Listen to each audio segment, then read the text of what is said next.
John here, Old Hickory Forge. Welcome back. If it's your first time here, welcome. So what's going on today, I'm down here in the workshop, and I got something pretty cool. So a question I'm often asked is about beginner gas forges. There are quite a few inexpensive options out there these days. You know, if you're just somebody who's going to forge on the weekends or every once in a while, it may not make sense for you to, spend several $100s building a professional grade forge when you just want to make little stuff here and there.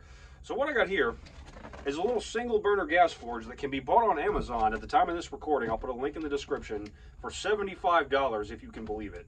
So when this little guy first came on the scene, a lot of people were like, $75, there's no way it's any good. But a few reviews started to come in here and there. It's always kind of a toss-up whether or not they actually have them in stock, because I guess they tend to go pretty quick. But I've been wanting to get my hands on one. I finally got one. I ordered it, I think this past Tuesday, and today's Friday, so it got here pretty quick. But anyway, let's get this guy opened up and see what we got. So out of the box, I'm actually pretty impressed. It comes with literally everything you need to get moving. It even comes with a regulator. It's only a 20 psi regulator. A 30 would be better, but that is serviceable. But see, yeah, that regulator alone is usually like $20–$25, so I don't know how in the world they're making these for so cheap. But it also comes with a good bit of Satanite refractory mortar, burner assemblies right here. Here's the body of the forge, and this is pretty interesting. It's stainless steel. It looks to be about 20 gauge or so, but it's made of two pieces. You can see they look like they were all bent in a big jig or something. And then to actually hold it together, they've just got these little divots crimped into it, so it's not welded together or anything. The burner port is spot welded on, it looks like. Made in USA also, which is kind of cool. But you got your ceramic blanket right there. Rigidizer, do not drink. And it even comes with a fire brick, so that's kind of cool. And we got instructions and warnings and all that. It's I've read through this and they lay everything out, so it's pretty idiot proof. So let's get started on this little guy. Alrighty, so I got the instructions right here. Step 1, apply a Rigidizer. Mix the Rigidizer vigorously for 45 seconds before using. Remove blanket from the forge, uncurl it, and place on a flat surface. Spray water lightly on all sides of the blanket. This is done to prepare the blanket for applying the Rigidizer. So you will need 2 spray bottles, one for water and one for Rigidizer. Okay, let's see, where were we? Spray the Rigidizer on all sides of the blanket. Use all 16 ounces. Cover evenly. Make sure the entire blanket is red. Install the blanket into the Hero forge while the blanket is still wet. Make sure the burner in the forge slides through the round hole in the blanket. Rigidizer dries slowly, about 24 hours, so speed is not critical here. It's worth mentioning that Rigidizer isn't technically a required step. If you watch any of my forge building videos or anything like that, I generally don't use it. All it does is stiffen up your K-wool and make it easier to apply your refractory, but it doesn't, at the end of the day, if you use Rigidizer or not, it really doesn't matter. But if you're going to be applying your castable by hand, it could help you. It's worth mentioning that the loose fibers that come off of this stuff are really, really bad for you. So I'm going to be wearing a mask while I work with it. I do think it's pretty cool that the hole for the burner comes pre-cut. That's a nice little feature. If I sound weird, it's because I'm wearing my respirator. Right, first step, spray it with water. Pretty self-explanatory.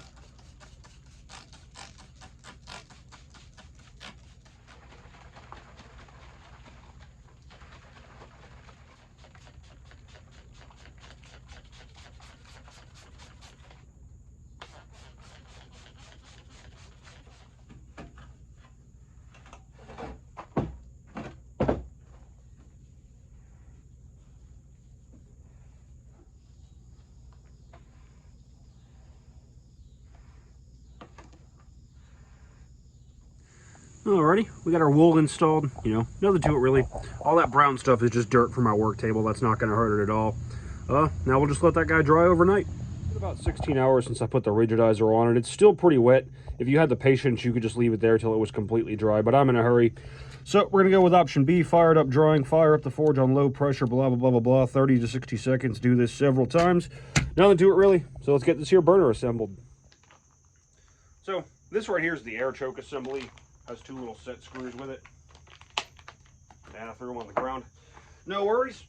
Anyway, it just slides on just like that. Put you one of your set screws in.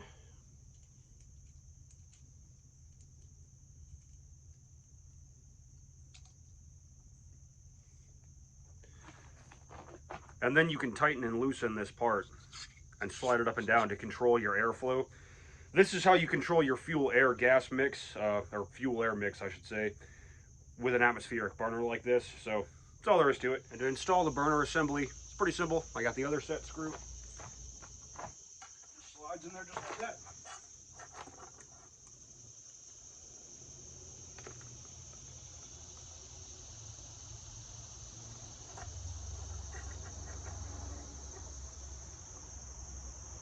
Whenever you put the burner in, just make sure it's not accidentally protruding into the forge. What you see there is the burner port, which I suppose is also acting as the flare for the Venturi, which is kind of interesting because flares are actually normally considered a consumable, but this is an integral part of the forge.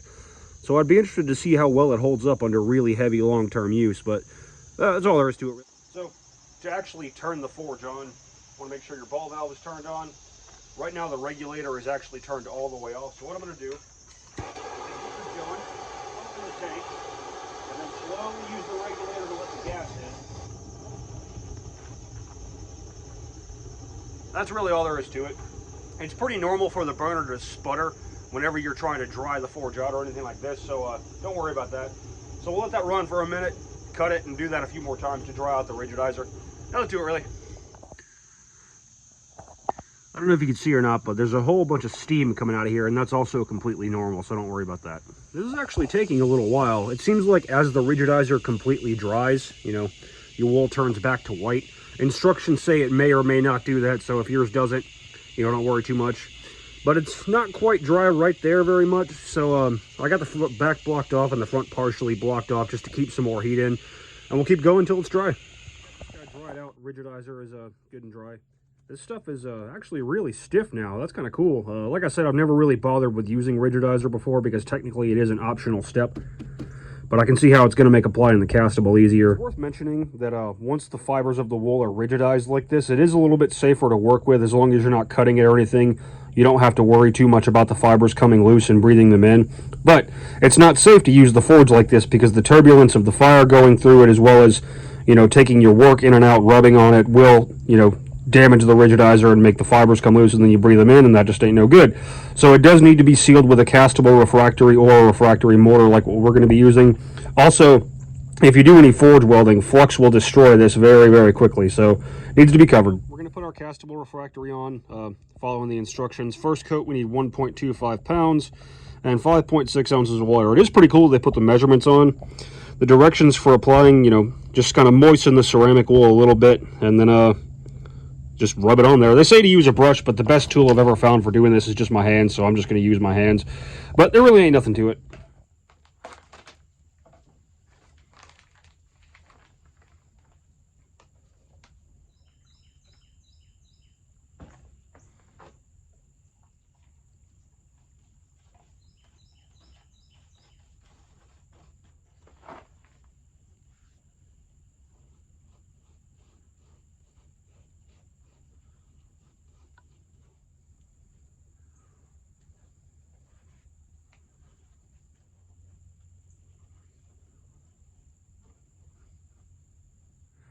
Alrighty, we got our first coat put on, as well as the seams of the front and back done.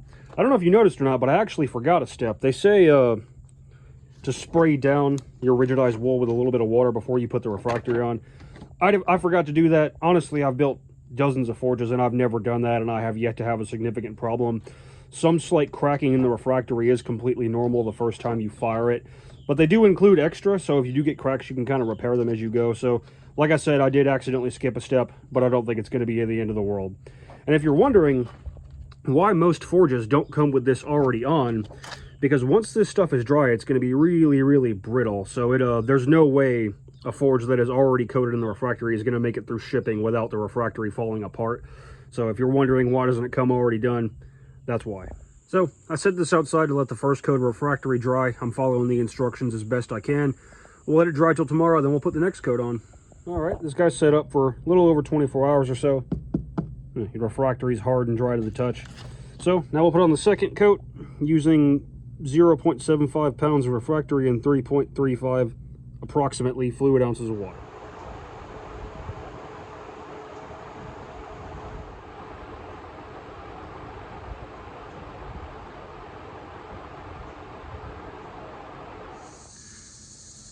Second coat's done, and we'll just let that guy sit for another day. Alrighty, so last step before the forge is ready to use is firing the refractory. So I've got the burner installed. I've got the tank hooked up, got the regulator that came with the forge hooked up. I have the back end blocked off to contain as much heat as possible. Once I get it going a little bit, I'm going to block off the front end too, so it heats up as evenly as possible and drives out the moisture from all sides. But the idea here is just to drive out what any moisture might be left in the refractory, and that's what actually makes it one solid piece and gives it the thermal conductive properties we need for forge lining. So, you know, that'll do it really. So, ball valve is open, the regulator's all the way off. So we can open the tank, get our ignition source going, and then just slowly let in the gas. Just like that, leave it on its lowest setting, and just kind of drive out the moisture. You know, like I said, that'll do it really. So for your burner to kind of sputter like that whenever you're firing the refractory is completely normal, because all the moisture left in the mix is kind of acting as a heat sink, so the burner's not really behaving properly. So it's on its lowest setting. We'll run it for a minute, turn it off, and then do that a few more times. So you can kind of see what's going on here. Your refractory will kind of change colors from a gray to a darker gray, blackish charcoal color as it's being fired. So, you know, that's just kind of an indicator of when you're done. That'll do it really. So this is on the third firing cycle. As you can see, the forge is starting to contain the heat really, really well, actually, even though it's not completely dried out. So I'm just going to keep going until I get a nice uniform finished color on my my refractory mortar. But that's really all there is to it. Alrighty, so we got a nice uniform color change in our refractory. No major cracks developed or anything like that, so that's good to go. I've got the back end blocked off. I have the fire brick that came with the forge set down on the floor. Some people will actually put the fire brick in before they put the refractory on and permanently affix it to the floor. I don't recommend doing that, because if you're going to forge weld, the borax you use for your flux is actually really acidic and really aggressive, and even before long through that hard fire brick, it will eat through it and damage the lining of the forge. So it's just a better idea, in my humble opinion, to have, you know, a sacrificial fire brick that you put in there every time you need to forge weld or anything like that. So you want it to be removable, but there's that. So let's give this guy the real test and see if it'll weld. Quick note while I'm thinking about it, a question that I get a lot of times when people are building gas forges is, should I leave the back end enclosed permanently? This is usually seen when people build forges out of propane tanks and stuff like that. And the answer I'm going to give you is no. Reason being is you can always close in the back of an open back forge, but you can't open up the back of a closed end forge. And if you want to do something like architectural ironwork or anything like that, or ornamental stuff, the ability to pass a long piece through and put a twist or bend exactly where you want it is going to be invaluable. Also, with an open back forge, by painting the heat, you can heat treat a blade that is approximately twice the length of your chamber. So if you're building a gas forge, you always want to leave the back end open. But again, that's just my opinion, so take that for what it's worth. So this IR thermometer isn't the most accurate thing in the world, and given the fact that regulator has no gauge on it, I have no way of knowing what PSI we're running at, but I didn't turn it much. It's maybe running at 5 or 6. And let's see what we got.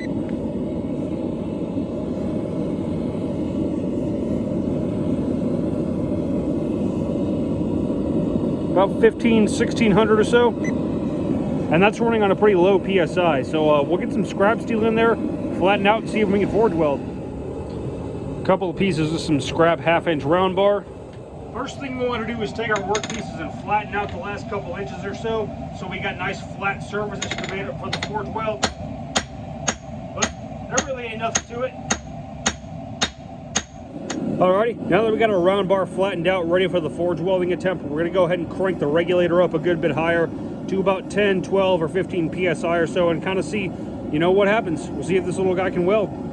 It's worth mentioning that as you let in more gas, you will need to kind of adjust your air mixture using the air choke here to keep a good mix going, but there really ain't nothing to it. So, as I'm watching this forge heat up and kind of play with the fuel air mix, I'm actually really impressed with the adjustability of the air choke. Normally with atmospheric burners, you'll see what's called dragon's breath, kind of lazy flames coming out of the forge, and what that is uncombusted fuel. So you're really not getting as much heat out of your propane as you could most of the time, but as you see, there's very, very little of that coming out. So like I said, so far, I'm really impressed with this. So, to get ready for the forge welding, you want to take your brush, pour you some flux on there, What the flux does is kind of melts onto the metal and prevents any further oxidation from forming. So, welcome back to each piece.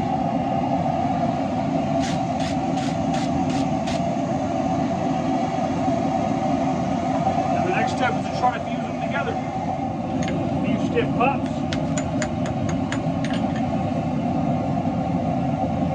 And there you go. So, after using this forge a little bit and kind of putting it through its paces and seeing what it can do, I've gathered my thoughts in my little notebook here, and I kind of want to talk to you about the pros and cons of the forge.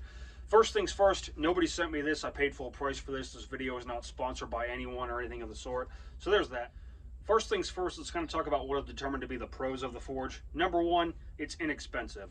A question that I'm often asked is, hey, John, I want to get into forging. I can do gas forges where I'm at. Where can I get a good forge without spending an arm and a leg? So $75 shipped to your door. I still, for the life of me, cannot figure out how they're doing that, because to buy all the separate pieces to assemble a forge like this, the wool, the refractory, the burner kit, the stainless for the body, the labor to assemble it all, and the cost of shipping it all, plus the regulator, they must be really, really buying in bulk and working on razor thin profit margins. So there's that. Number two, it's user-friendly. It comes with every single thing you need, as well as some pretty idiot-proof instructions. They even include extra refractory mortar for down the line when you have to make repairs. If you don't know, the lining of your forge from getting scraped on and rubbed on and banged against over time does degrade and does need to be replaced every so often. So there's that. All parts are included. Number three, it will forge weld. So if you want to do axes, tomahawks, or if you want to do some Damascus or something like that, it will reach the heat necessary to do that. And even the chamber is pretty reasonably sized for a single burner forge. That must have something to do with the intentional pentagon design or something like that. But you could realistically make a pretty good sized pattern welding billet in that forge, or even a full size felling axe or something like that. Again, with the pros, it doesn't need power. If your forging area is far away from your house or your garage or something like that, your Venturi burners that run off the atmospheric pressure, they don't require electricity to run, whereas something like ribbon burners or forced air burners, you do got to have an electric blower. Now, the upside of that is they do forge weld at a much lower PSI. You use a lot less fuel to reach the high heat you need to work with. But that's, like I said, inexpensive, user-friendly, does reach forge welding heat, and does not require power. Let's go through the cons real quick. Cons. Insulation could be better. You've only got one layer of your ends wool, which is really your main insulator in your forge. Having two layers or even three is even better, because that's going to contain the heat much, much, much more and save you a lot of fuel, which kind of segues me into my next talking point, which is it's a bit of a gas hog. You have to crank it up to about 15 or 20 PSI to reach welding heat and run your air choke all the way open. That being said, I am pretty impressed with the burner design, with how well it maintains a neutral fuel air mix.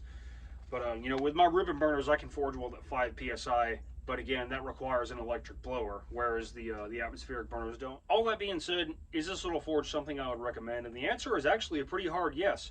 Like I said before, a question that I'm often asked is, John, I want to get into blacksmithing, I want to make knives, I want to make little ornamental stuff for my house here and there, I want to start doing craft shows to make money to start building a side business. Where can I get a gas forge without spending an arm and a leg? And I, for the life of me, can't think of anywhere where you can beat $75 shipped to your door with everything you need to get it up and running for a unit that will forge weld. So for what 95% of what hobbyist blacksmiths want to do, it's going to accommodate 95% of what you want to do. If you, if you're not looking to build this into a huge business or anything like that, this realistically could be the only forge you ever need. And even if you're a professional smith, if you want to travel and do demo work, or if you want to have just a nice little backup unit to have in case the power goes out and your ribbon burner forge isn't working, or your blower for your coal forge isn't working, or something like that, for 75 bucks, it really wouldn't hurt to have one or two of these little guys sitting around.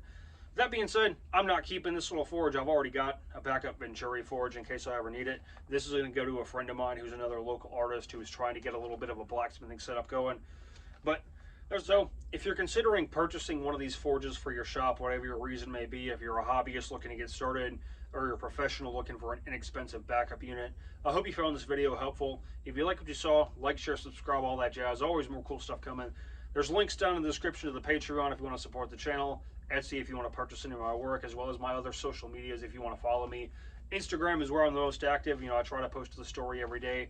There's always a lot going on, so if you want to stay up to date with the day-to-day goings on here at the shop as well as my business, that's where I'm the most active, like I said. But that's all I got for you, and y'all take care.